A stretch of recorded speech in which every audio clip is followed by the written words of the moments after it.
పేజీలు 34 చదివినారు. 51 వారాలు రాశాను.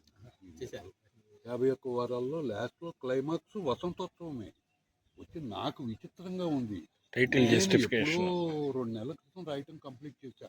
పెళ్ళి ఉంది, మళ్ళీ మధ్యలో డిస్టర్బ్ అవుతానని చెప్పేసి కంప్లీట్గా స్క్రిప్ట్ పంపించేశాను.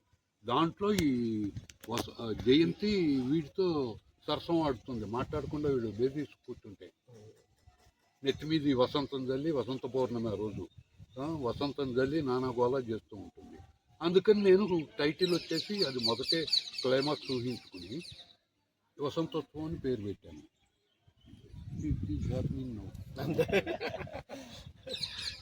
మాలో ఏంటంటే కొంతమంది వారం వారం చదవరు, బుక్ వచ్చినాక మధ్యలో ఒకేసారి చదువుతారు, మధ్యలో టెన్షన్లు ఇవన్నీ లేకుండా.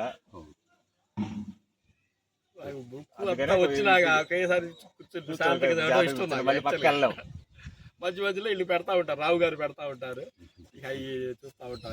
ఈ వారం భలే ఉంది కానీ బాగుంది, చాలా సెట్టింగ్. చక్రవర్తి ఫీలింగ్స్, మహామంత్రి, తర్వాత భార్గవుడు అమాయకత్వం, వీడు సమర్థుడే కానీ వీడు ఒక విధంగా అమాయకుడు.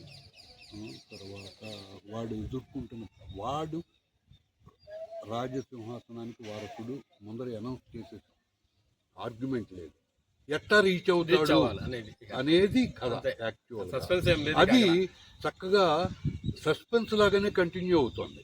ఎట్టా వీడు ఎట్టా నిరూపించబడతాడు అని బాగుంది. ఎప్పుడు సామాన్యంగా ఇట్లాంటి ప్రయోగాలు చేసినప్పుడు మధ్యలో ఎక్కడో ఫెయిల్ అవుతా ఉంటాయి. అది కొంచెం అసలు ఎదురుపడ్డాడు, తల్లిదండ్రులు ఇద్దరు ఉన్నారు, వీడు ఉన్నాడు, వీడు వారసుడా జయంతికి మొదటి నుంచి డౌట్గా ఉంది. వీడిని చూస్తుంటే వీడు నవ్వు చక్రవర్తి నవ్వినట్టుంది, ఆ జుట్టు చక్రవర్తి జుట్టులాగా ఉంది, ఆ పోలికలు అవన్నీ కనపడుతున్నాయి. దానికి పెద్ద డౌట్ వీడెవడు అనేది.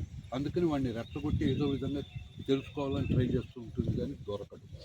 జయంతి అక్కడే ఉంటుంది, ఎట్టా కనిపెట్టడం వీడే వారసుడు అని చెప్పి. వాడి తండ్రి బతుకున్నాడు, తల్లి బతుకుంది, వాళ్ళిద్దరూ ఎదురుపడ్డారు. వాళ్ళకి వాళ్ళ బిడ్డడు కనపడాలని చెప్పేసి వాళ్ళు గోల పెడుతున్నారు. వీడు అక్కడ ఉన్నాడు, మా సేనాపతికి తెలుసు అడవుల గురించి వాటిని గురించి అని జయంతి చెప్తుంది. వీడన్నా బయటపడతాడేమోనని. వీడికి అసలు అమాయకుడు, వీడికి ఏమీ తెలియదు. మీ బిడ్డడా ఎక్కడున్నాడు, ఎక్కడికి తప్పించిపోయాడు ఏమిటి అని పిచ్చి పిచ్చి ప్రశ్నలు వేస్తూ ఉంటాడు. వీడికి కళలో ముసలి శంకిని కనపడుతూ ఉంటుంది, కనపడి వీడిని ఎక్కిరిస్తూ ఉంటుంది అన్నమాట. ఇప్పటికైనా ఒప్పుకుంటావా నువ్వు వారసుడు